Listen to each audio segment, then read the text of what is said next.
अगला हमारा टॉपिक है डाटा की टाइप्स। तो डाटा हमारे पास टू वे होता है, एक हमारे पास प्राइमरी डाटा है और दूसरा हमारे पास सेकेंडरी डाटा है।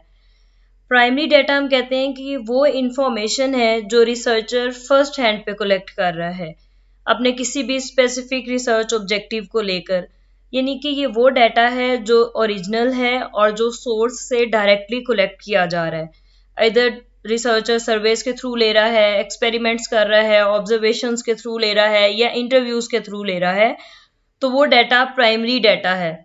और इसमें रिसर्चर का पूरा कंट्रोल होता है डाटा कलेक्शन प्रोसेस के ऊपर कि उसने डाटा किस तरह से कलेक्ट करना है। फिर हमारे पास दूसरी टाइप है सेकेंडरी डाटा।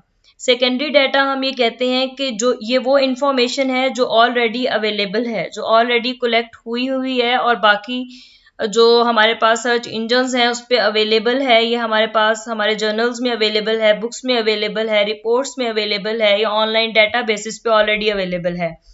अब इसमें डाटा जो है उन वेबसाइट से लिया जाता है या उन सोर्सेज से लिया जाता है और अपनी करंट रिसर्च प्रोजेक्ट में इसको यूज किया जाता है। तो ये हमारे पास जो है ये सेकेंडरी डाटा है।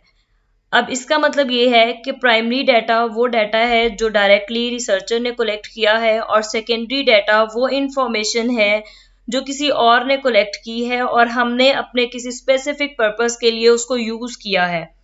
तो इसी तरह से इन दोनों के अपने कुछ एडवांटेजेस हैं, कुछ लिमिटेशंस हैं और ये रिसर्च ऑब्जेक्टिव और रिसर्च डिजाइन पे डिपेंड करता है कि हमारा जो डाटा की टाइप है वो हम किस तरह की जो चूज करें या सिलेक्ट करें।